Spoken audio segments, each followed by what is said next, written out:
Sindh assembly के अंदर भी एक करारदाद जमा कराई थी, एक मजम्मती करारदाद जमा कराई थी, जिसमें हमने कहा था कि मजम्मत करते हैं सूबाई हुकूमत के इस इकदाम के ऊपर कि उन्होंने 12.5 लाख टन गंदम जो है वो अपने गोडाउनों में रखी है और उसको रिलीज़ नहीं कर रहे हैं। और हमने डिमांड किया था पाकिस्तान तहरीक इंसाफ की तरफ से कि आवाम की बेहतरी के लिए इस प्राइस को कंट्रोल करने के लिए इसको जो है फौरी तौर पर रिलीज़ किया जाए, बट अनफॉर्चुनेटली वो काम भी जो है वो नहीं किया गया। इसी तरीके से और बहुत सारी ऐसी चीज़ें हैं। देखें, ये पाकिस्तान पीपल्स पार्टी की वो हुकूमत है जो शहर के अंदर दूध के रेट कंट्रोल नहीं कर सकती है। अगर दूध भी महंगा हो जाता है तो वो पैगाम ऐसे दिया जाता है कि जैसे वफाकी हुकूमत ज़िम्मेदार है। अगर यहाँ पर दालें महंगी हो जाती हैं, क्या सब्ज़ियों का रेट कंट्रोल करना वफाकी हुकूमत की ज़िम्मेदारी है? यहाँ के कमिश्नर्स की ज़िम्मेदारी है, इनके डेप्यूटी कमिश्नर्स की ज़िम्मेदारी है, इनके असिस्टेंट कमिश्नर्स की ज़िम्मेदारी है। इनका काम है कि दुकानों पे जाएं, ये छापे मारें और चेक करें कि जो कमिश्नर के निकाले हुए रेट हैं उन रेटों पे खाने पीने की वो सारी अशिया जो है वो आवाम को अवेलेबल क्यों नहीं है। लेकिन क्योंकि ऊपर से ले कर नीचे तक जितना भी निज़ाम है वो सब करप्शन में लगा हुआ है। जितना भी पीपल्स पार्टी का इस वक्त बनाया हुआ निज़ाम सूबे सिंध के अंदर है वो सिर्फ लूटमार के अंदर लगा हुआ है। तो उनको इस बात का होश ही नहीं है कि आवाम को खाने पीने की अशिया किस रेट के अंदर मिल रही है। अगर चीनी की बारे में बात करें तो चीनी का माफिया कौन है सबसे बड़ा सूबे सिंध के अंदर? कौन नहीं जानता कि ओमनी ग्रुप की कितनी शुगर मिले हैं यहाँ पे? और कौन नहीं जानता कि ओमनी ग्रुप के ऊपर कौन साहब बैठे हुए पीछे, कौन उसके मालिक हैं? किस शख्सियत ने सूबे सिंध के अंदर लोगों की बड़ी बड़ी घरानों की शख्सियात की शुगर मिलों के ऊपर कब्ज़ा करके उन्होंने वहाँ पर आज अपने कारोबार चला रहे हैं। आप कभी भी इमरान खान के ऊपर ये उंगली नहीं उठा सकते कि उनकी कोई शुगर मिलें होंगी, कोई उनके आटे के गंदम के जो ना गोडाउन्स होंगे, कोई टेक्सटाइल मिल्स होंगी।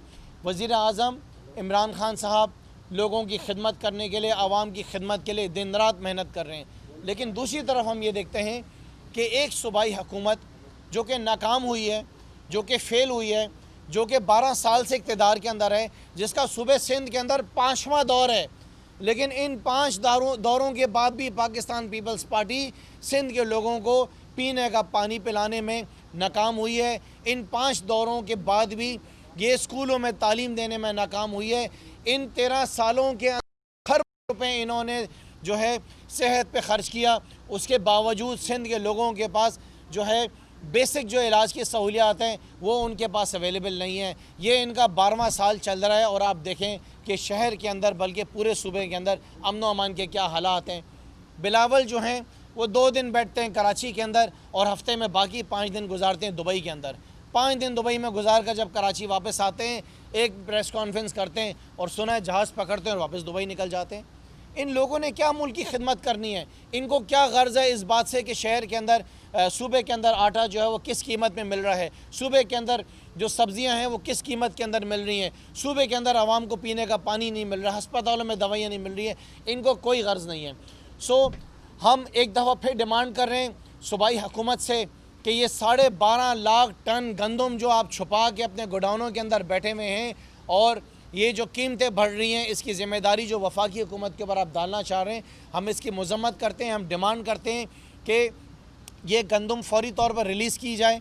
2 लाख टन गंदम आपको महाना कम से कम रिलीज़ करनी चाहिए, महाना। अभी तो मार्च का महीना आपके सर के ऊपर है, आपका दूसरा सीज़न जो है वो मार्च के महीने में वापस आ जाएगा। तो आप क्या करना चाह रहे हैं? आपके प्लान्स क्या हैं? आपके इरादे क्या हैं? क्या सिंध में किसी किस्म की सूबे के अंदर आप अफरा तफरी पैदा करना चाहते हैं? इन गंदम को जो आपने गोडाउनों के अंदर रखा हुआ है, फिर क्या पंजाब से ज़ाहिर है वज़ीर आज़म साहब ने तो फिक्र कहीं ना कहीं से अवेलेबिलिटी पैदा करके सिंध को भी पूरा करना है। इसका मतलब है कि फिर वो शॉर्टेज जो है पंजाब के अंदर भी हो जाएगी, वो शॉर्टेज केपी के अंदर भी हो जाएगी।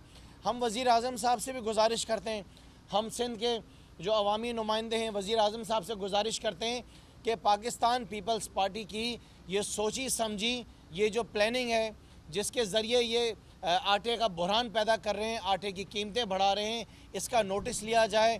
वफाकी हुकूमत के पास जो तरीके मौजूद हैं, जिस ज़राए के थ्रू आवाम के मसाइल हल किए जा सकते हैं, जिस इदारे को इस्तेमाल करके इन गंदम के गोडाउनों को खुलवा कर फ्लावर मिल्स तक पहुँचाया जा सकता है, हम वज़ीर आज़म साहब से गुजारिश करते हैं कि इसका नोटिस लिया जाए उसके साथ साथ chief justice of Pakistan chief justice साहब, हम आपसे गुजारिश करते हैं कि ये एक बहुत अहम मामला है।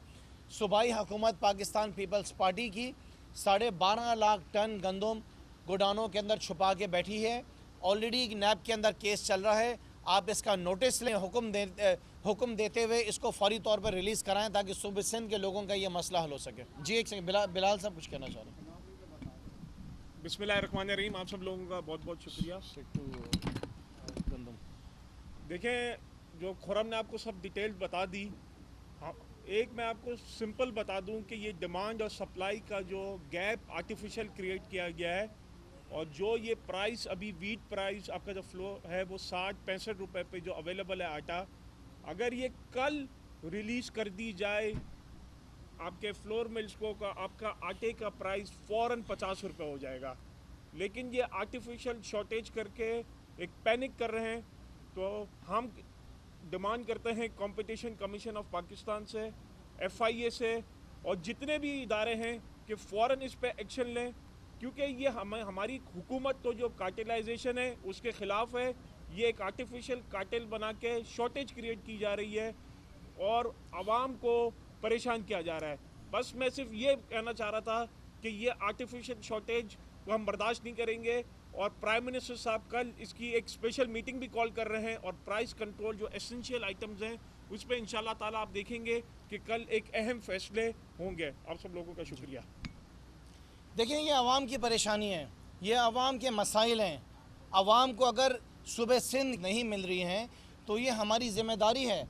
अगर लेट्स से कि पंजाब या KP के अंदर कोई फेलियर हो तो वो हाईलाइट कर लें। हम तो मेहनत कर रहे हैं। पंजाब और KP, आज आप देखें कि पूरे पाकिस्तान में आपको नज़र आएगा पंजाब और KP आपस में एक कंपटीशन कर रहे हैं। उनका मुकाबला चल रहा है कि कौन बेहतर परफॉर्मेंस करेगा। दोनों वज़ीर आला आपस में एक दूसरे के साथ कंपटीशन में हैं कि कौन सा सूबा ज़्यादा मेहनत करके आवाम की लिए बेहतर खिदमात अपनी पेश कर सकता है।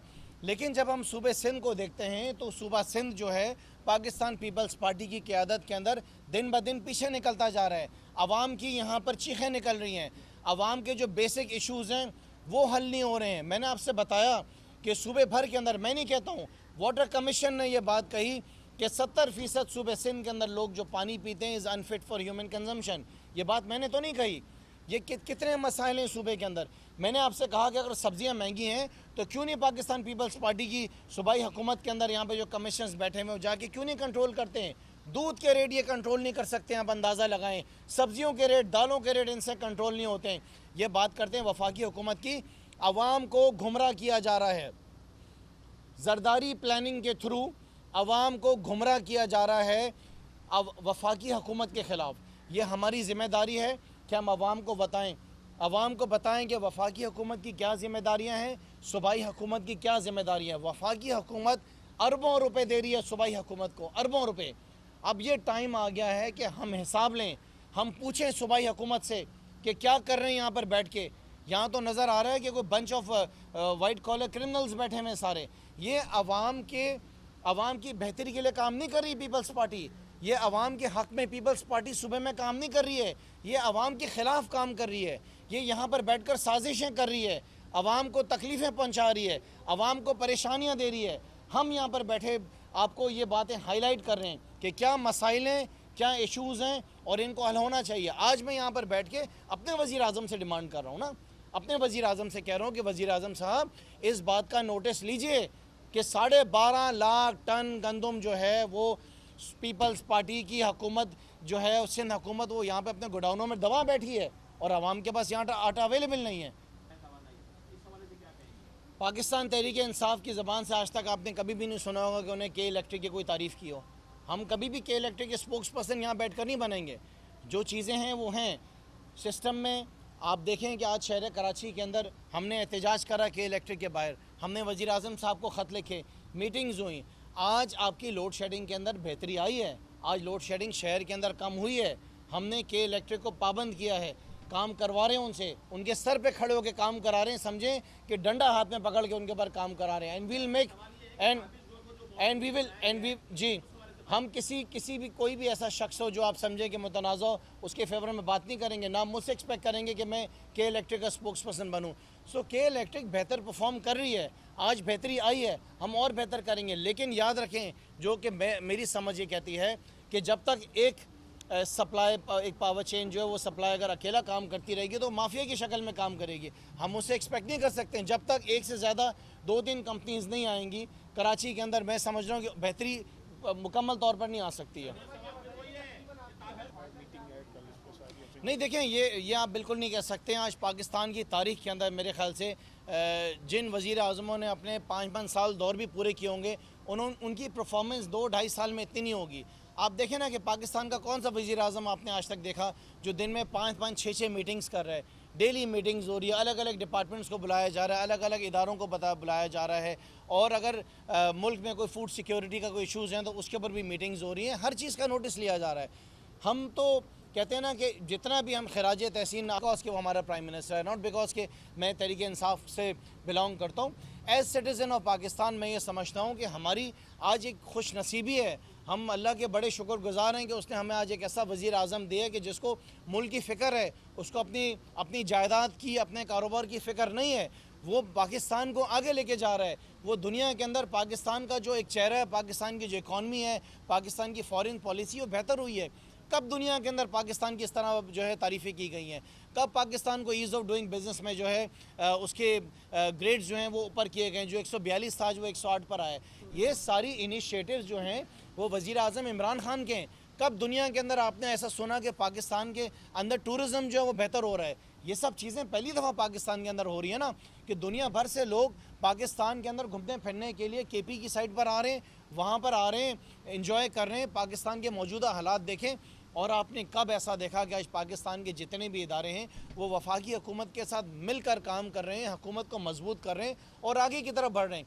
देखें, ये नालायक सियासतदान, चाहे वो नवाज़ शरीफ हों, चाहे वो शहबाज शरीफ हों, चाहे ये जरदारी हों या बाकी जितने भी ये PDM के जितने भी नालायकों का टोला है, मैं आप सहाफ़ियों से सवाल करता हूँ कि ये PDM के जितने भी लोग हैं, इन्होंने इस मुल्क को दिया क्या है? क्या हमने इनसे अवेल किया है? क्या हमारे मुल्क के अंदर इनके दौरों के अंदर बेहतरी आई? कुछ तो आप बताएं, कोई ऐसी चीज़ हो कि जो इन्होंने करी हो। आज का पाकिस्तान और इनके दौर के पाकिस्तान के अंदर ज़मीन और आसमान का फ़र्क है। आज मुल्क के अंदर ये इंतशार पैदा कर रहे हैं, लेकिन मज़े की बात इनके लोग ही इनके साथ नहीं खड़े हुए।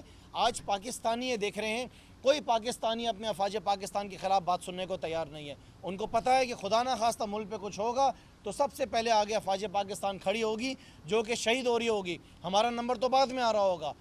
तो जिस तरीके से इदारों को ये गालियां दे रहे हैं, PDM वाले इदारों की तौहीन कर रहे हैं, उनके ख़िलाफ़ स्टेटमेंट्स दे रहे हैं, इंडिया के साथ काम कर रहे हैं या किसी और मुल्क के जो है आई डोंट नो उनके किसी फोरम पे काम कर रहे हैं, ये तो ऐसा लग रहा है कि जो PDM जो है ये तो इज़राइल और इंडिया के साथ मिलकर काम कर रही है पाकिस्तान को डिस्टेबलाइज़ करने के लिए।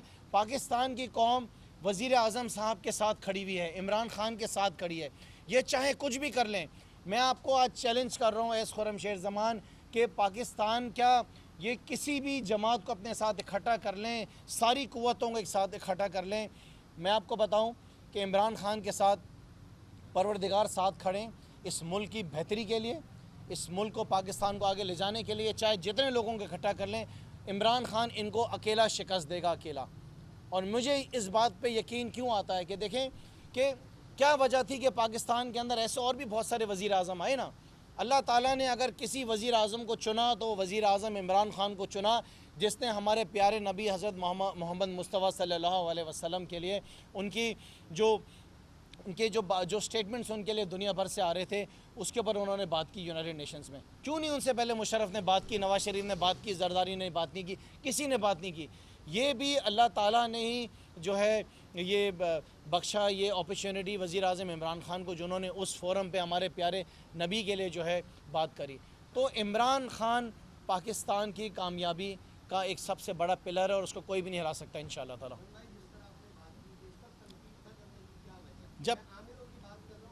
जब सियासतदान फेल होंगे, मुल्क को डिस्टेबलाइज़ करने की कोशिश करेंगे, मुल्क के अंदर अफरा तफरी पैदा करने की कोशिश करेंगे, ये PDM जैसी जमातें बनाएंगे, PDM जैसी तहरीकें बनाएंगे, तो आप क्या समझते हैं कि कौन आएगा मुल्क को बचाने के लिए? कोई ना कोई इदारा तो सामने आएगा ना।